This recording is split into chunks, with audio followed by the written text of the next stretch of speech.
Ethan sat on the edge of the narrow bed, staring at the glowing lines of the chamber door. The room was quiet, too quiet.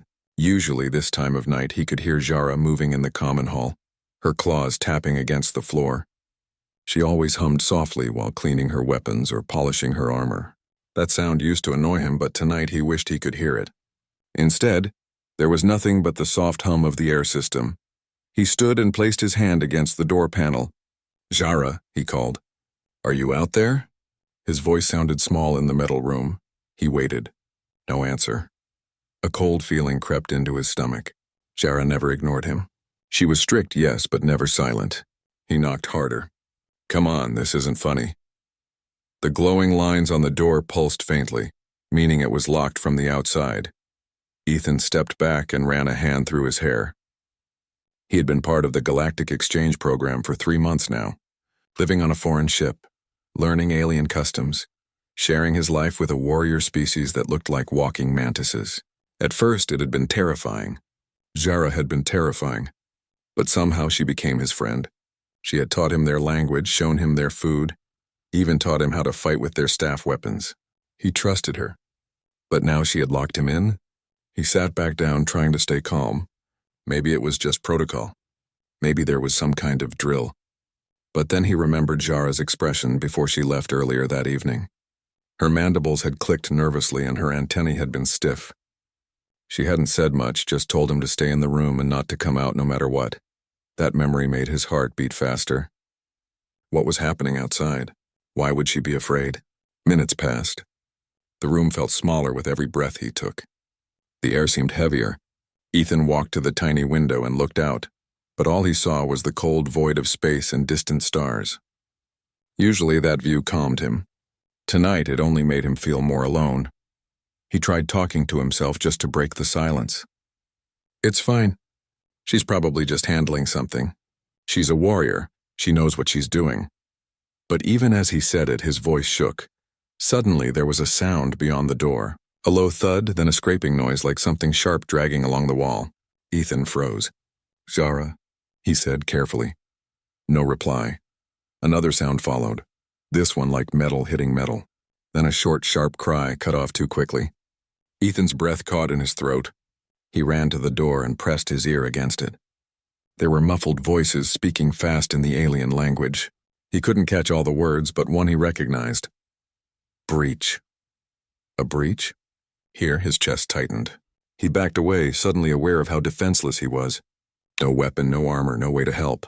He felt trapped. His mind raced. What if the ship was under attack? What if Jara was hurt? What if this was the last time he'd ever see her? The lights in the chamber flickered once, then twice before steadying again. Ethan sat against the wall, pulling his knees close. He hated feeling useless. On Earth, he had never been the brave one. He had joined the exchange to prove something to himself, to prove he could survive, could adapt. Now here he was, locked away like a child while his only friend fought who knows what outside. He whispered to himself, "Come on, Jara. Whatever's happening, you can handle it. Just come back." Time passed slowly. The silence after the noises was worse than the noises themselves. Ethan felt every second drag. He tried to sleep but couldn't. Every creak of the metal made him jump. His throat was dry and the recycled air had a sharp smell that made him feel dizzy. He closed his eyes and thought about Earth, about his little sister back home, about the blue sky, about rain. Anything to keep the fear away. But deep inside he knew something was very, very wrong, and he had no choice but to wait. Part 3. The roar. Ethan woke with a start, his neck stiff from sleeping against the wall. For a moment he thought it was over. The silence was complete. Too complete. He stood slowly, every muscle sore, and pressed his ear to the door again. That's when he heard it, a sound unlike anything he had ever heard before. A deep, guttural roar that rattled the walls and vibrated in his chest. His breath caught. The sound came again, closer this time, followed by the pounding of heavy footsteps. Something was out there, and it was big. Ethan stumbled back from the door, heart racing. "No, no, no," he whispered. His mind filled with images of alien beasts he had seen in Jara's training holograms. None of them were supposed to be anywhere near this ship. The hallway outside erupted in chaos. There were shouts in Jara's language, panicked and sharp. He heard the crack of plasma fire, the hiss of steam, and the crash of metal breaking. The whole chamber shook as if the ship itself was under attack. Then came a sound that froze Ethan in place. A scream. Jara's scream.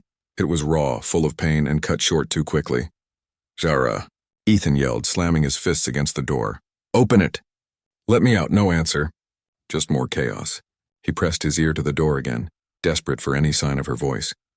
He heard scuttling now, like claws on metal. Fast. Many feet. Something slammed against the door so hard it made the whole panel bulge inward. Ethan fell back, heart hammering. For a moment he thought the door might break. But it held. Another roar tore through the air, followed by the sound of something being thrown, then silence.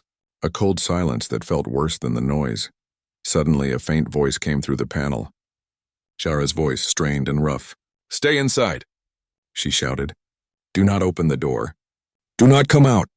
Relief washed over him. She was alive, but it was short-lived. The sounds of fighting returned, louder this time. Something scraped along the wall, leaving a long, screeching sound that made his teeth ache. There was a wet, tearing noise that made him gag. He couldn't stand it anymore. He backed into the corner, covering his ears, but the sounds wouldn't stop. Each crash and roar shook him to his core. He felt trapped, useless, like prey hiding while a predator stalked just outside. He thought about what Jara had done for him before. The time she had dragged him out of a decompression chamber seconds before it blew. The time she had stepped between him and another soldier who mocked humans and almost attacked him. She had been his shield more than once. Now she was out there alone and he was hiding like a coward. Ethan stood, pacing, his breathing quick and shallow. "I can't just sit here," he whispered to himself. "I can't." He looked at the emergency panel next to the door. He knew how to use it. Jara had shown him once, just in case of fire or a hull breach. It would override the lock. His hand hovered over the controls. His stomach twisted. She had told him not to come out. She had locked him in for his own safety. If he opened that door, he could die, but if he stayed here, maybe she would die. He slammed his fist against the wall in frustration. The room felt too small, the air too thin. He could hear his own heartbeat pounding in his ears. Somewhere outside, something roared again, so loud it shook the floor. He made up his mind. "Hang on, Jara," he whispered. "I'm coming." His fingers flew over the controls, entering the emergency code he had memorized. The panel beeped, warning lights flashing red. With a hiss, the door seals released and the chamber filled with the smell of smoke and burnt metal. Ethan stepped into the hallway. His heart pounded, but his jaw was set. Whatever waited for him out there, he would face it. He wouldn't let her fight alone. Part 4.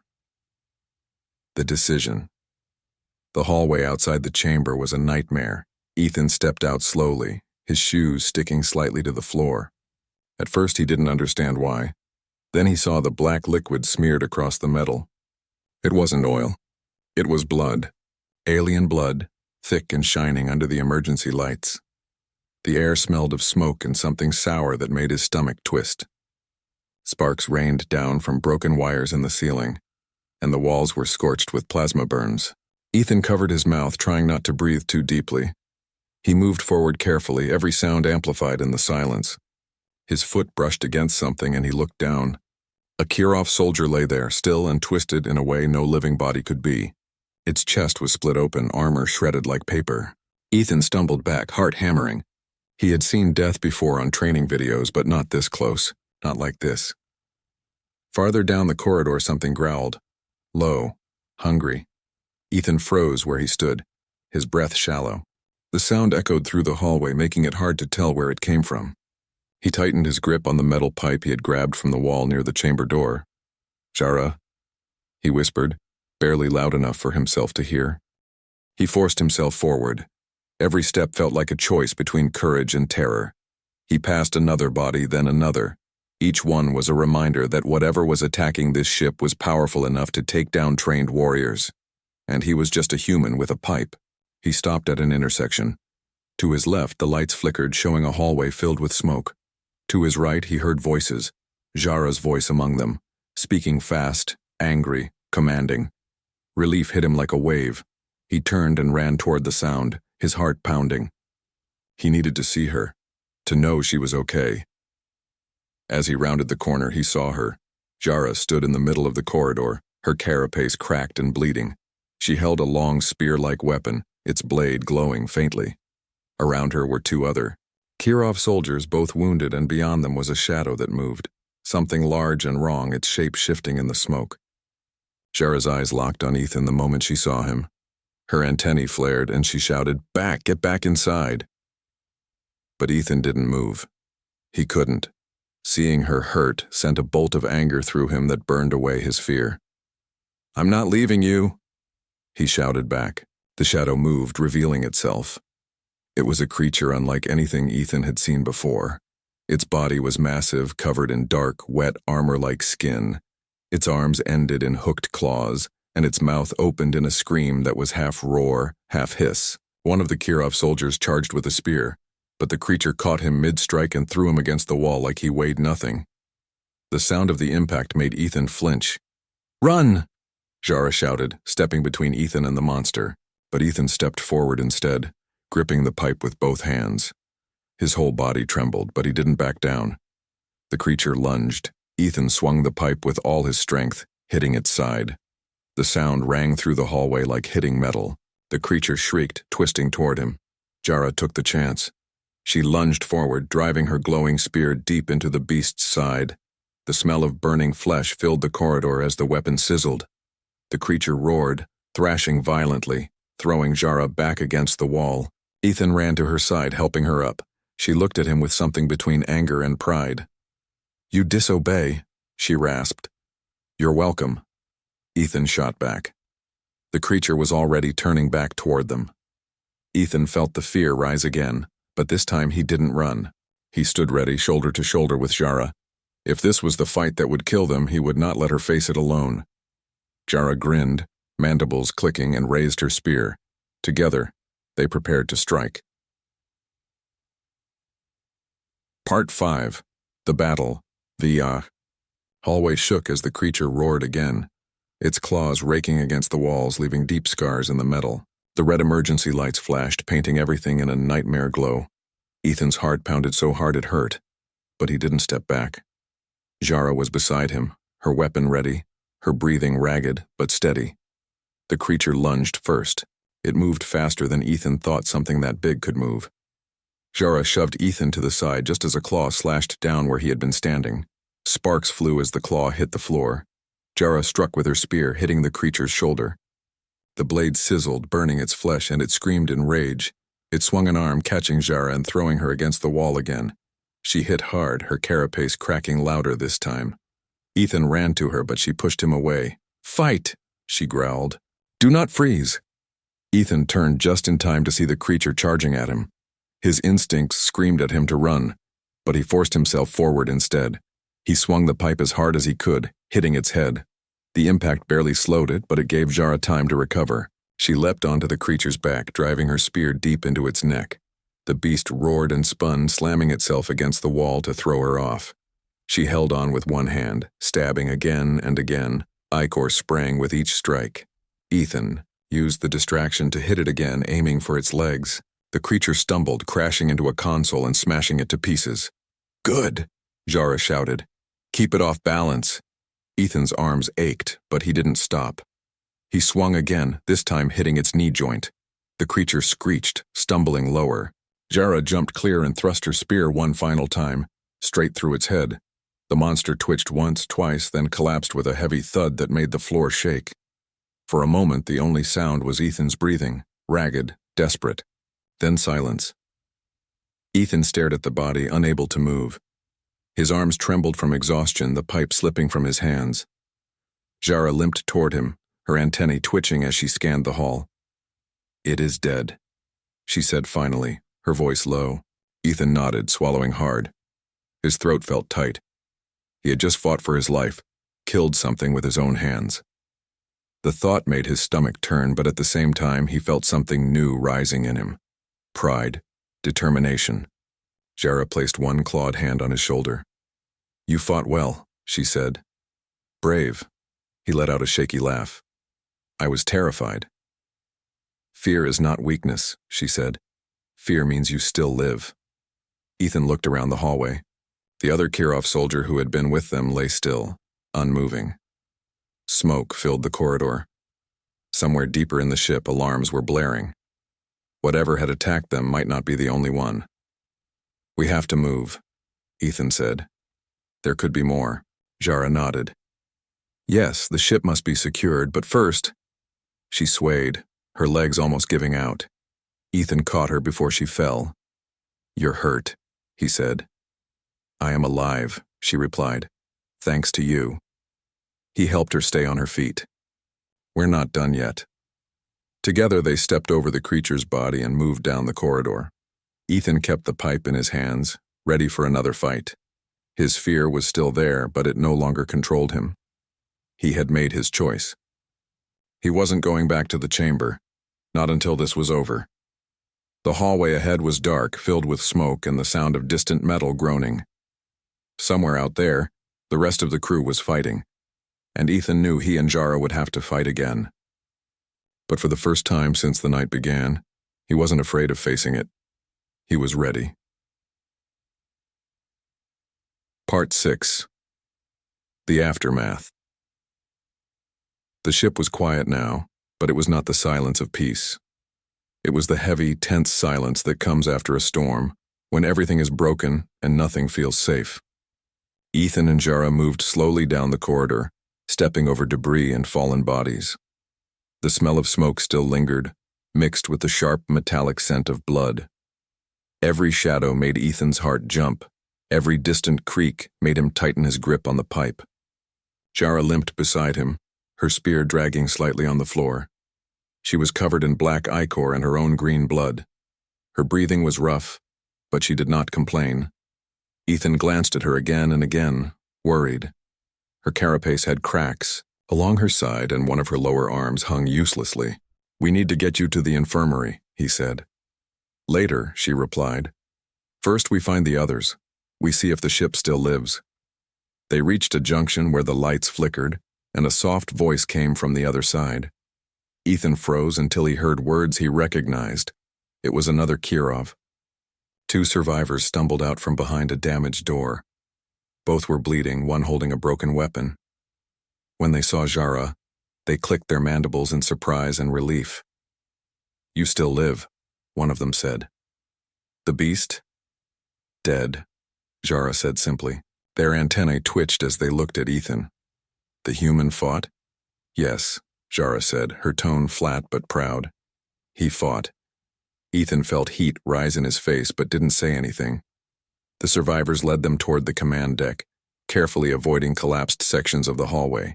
Along the way, they passed more signs of battle: burned walls, torn panels, and the bodies of friends and crewmates.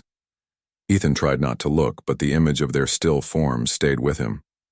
When they reached the command deck, the room was dim, the air thick with smoke. A few officers were still alive, working to bring systems back online. Screens showed damage reports and heat signatures from different parts of the ship. There were still faint traces of movement, too many to be friendly. "More of them are still on board," one officer said grimly. Jara gripped her spear tighter. "Then we hunt." Ethan stared at her. "You can barely stand." She turned to him, her eyes steady. "I can still fight." He wanted to argue, but he saw the fire in her gaze. She would not rest while her ship was still in danger. Instead, he put a hand on her arm. "Then I'm fighting too." Jara tilted her head, mandibles clicking softly. "You are not a soldier." "Maybe not," Ethan said. "But I'm not leaving you.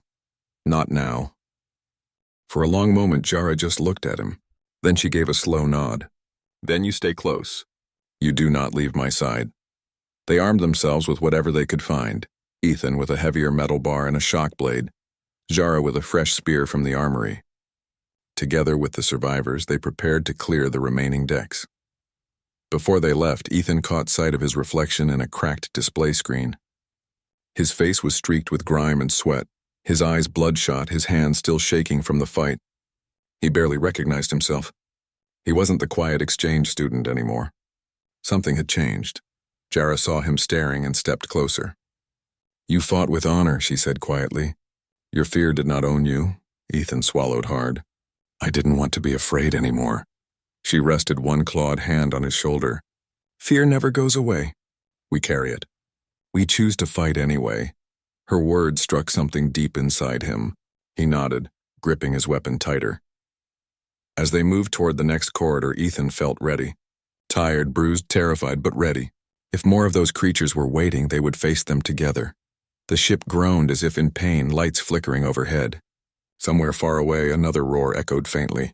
The battle wasn't over, but neither was he. Part 7. The Bond. The ship's corridors were dark as Ethan and Jara moved forward, the sound of their footsteps echoing off the metal. Every turn, every shadow felt dangerous. They could still hear the distant sounds of movement, the scrape of claws, the faint growl of something hunting. The survivors followed close behind, their weapons ready. When they reached the engineering deck, the smell of burning metal hit them like a wall.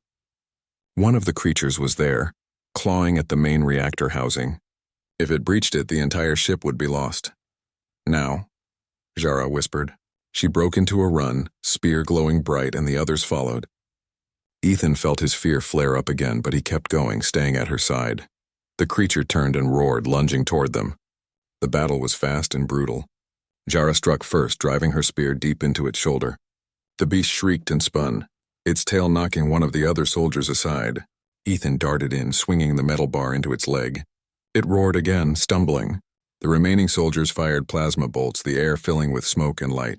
The creature grabbed Jara, slamming her against the floor. Ethan didn't think, he just acted. He jumped onto its back, driving the shock blade he carried deep into the base of its neck. The creature thrashed, almost throwing him off, but he held on with every ounce of strength. Jara twisted under its weight and thrust her spear upward into its chest. The creature let out one final scream and collapsed, its body twitching before falling still. For a moment, no one moved. The only sound was Ethan's ragged breathing and the faint hum of the reactor. It is finished, Jara said at last. Ethan dropped the blade and stumbled back, his arms and legs shaking. He sank to the floor, staring at the creature's lifeless body. His chest ached from breathing so hard, but slowly the tension began to leave him. The threat was over. The other soldiers quickly began to secure the area, checking systems and sealing breaches. Jara sat beside Ethan, her cracked carapace still leaking faintly, but her eyes were steady. You saved the ship, she said. Ethan shook his head. We saved it. Jara tilted her head, her mandibles clicking softly, and what he had learned was her version of a smile. You are different now, she said. Not the human I first met. Ethan gave a tired laugh. I don't feel like the same person. You chose to fight when you could have hidden, she said. You stood with me. That makes you more than crew. It makes you family. The words hit Ethan harder than he expected. He thought of home, of the sister he missed, of why he had come here in the first place. He had wanted to prove he could belong somewhere. And here, on a damaged alien ship light years from Earth, he had the surviving soldiers gathered around them. One of them touched Ethan's shoulder with a clawed hand. Human, he said. You have our respect. Ethan didn't know what to say. He just nodded, feeling something tighten in his chest. For the first time since the night began, he felt safe. Hours later, the fires were out, the bodies were gathered, and the ship was quiet again. Ethan stood with Jara at one of the viewports, staring out at the stars. The black of space stretched forever, but it no longer felt lonely. Next time, Jara said softly, when I tell you to stay inside, will you listen? Ethan grinned. Not a chance. She let out a clicking laugh, low and warm. Good, she said. I would not want to fight without you. They stood there together in silence, two survivors who had faced death and come through stronger. Whatever waited for them in the future, Ethan knew he would never forget this night, or the bond it had forged between them. Part 2. The silence. Ethan didn't sleep that night. He sat on the cold metal floor with his back against the wall, staring at the door like it might open if he wished hard enough. His legs were stiff, his throat dry, but he didn't care. Something was happening out there, something big, and the fact that he was locked in here made it worse. Hours passed, or at least it felt like hours. The lights above his head stayed dim, casting long shadows across the room. The air was thick now, heavy from being cycled so many times. Every breath felt warm, used. He stood and paced just to keep himself from falling apart. "Come on, Jara," he whispered to himself. "Just say something." He pressed his ear to the door again. Nothing. Not even the hum of distant engines this time. It was like the whole ship was holding its breath. He tried the comm panel again, pressing every button he knew, but it only flashed red. No signal. Ethan sat back down and thought about Jara. He remembered the first time they had met. She had towered over him, her dark exoskeleton gleaming under the ship's lights. She had looked at him with those huge, unblinking eyes and said in broken English, "Human, you follow me. No trouble." He had been terrified, but later that same day she had shared a meal with him, even though her people usually didn't eat with outsiders. Slowly she had taught him that she wasn't just a soldier. She had a strange sense of humor, a way of clicking her mandibles that meant she was amused, and a habit of sitting beside him during meals even when the others ignored him. Thinking of that made his chest ache. She was out there now, fighting, bleeding maybe, and he was here, useless. Something thudded on the other side of the wall, loud, close. Ethan jumped and backed away. His heart raced. He stared at the door, frozen. Another sound came like claws scratching over metal, then a strange low growl, deep and rumbling. His skin prickled. "Jara?" He called softly. No reply. A loud crash shook the chamber, knocking him off balance. Somewhere far down the corridor, something screamed. Not a human scream, something alien, full of rage and pain. Ethan covered his ears. The sound echoed through the walls, making him shiver. Then he heard her voice, faint but clear, coming from beyond the door. "Stay inside," she shouted in her own language. "Do not open the door." Relief washed over him for a moment. She was alive, but it faded quickly. The sound of fighting started again, louder this time. He heard the crack of energy weapons, the clash of metal, and another scream, followed by silence. Ethan sat down hard, breathing fast. His hands were shaking. His instincts screamed at him to do something, anything. But there was nothing he could do. He had no weapons, no training for whatever was happening out there. Jara had locked him in for a reason. Still, he felt the anger rising inside him. He hated being helpless, hated sitting here while someone he cared about risked her life. He paced again, running his hands through his hair, feeling like the room was getting smaller. The lights flickered once more. The hum of the life support system faltered for a moment before steadying again. Ethan froze, staring up at the ceiling. If the system failed, he would suffocate in here. His breathing quickened at the thought. He sat down again, hugging his knees.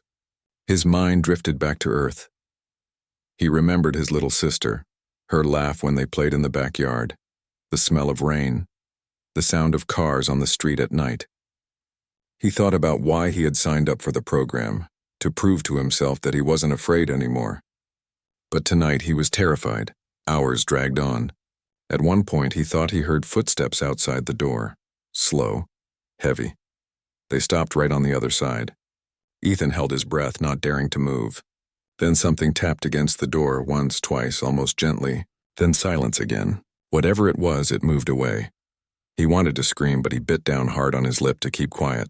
He stayed that way for what felt like forever, every muscle tense. Finally, exhaustion took him. He leaned against the wall, his eyelids heavy, his heart still pounding. The silence pressed on him like a weight. Somewhere out there, Jara was fighting for her life. He just had to hope she would come back.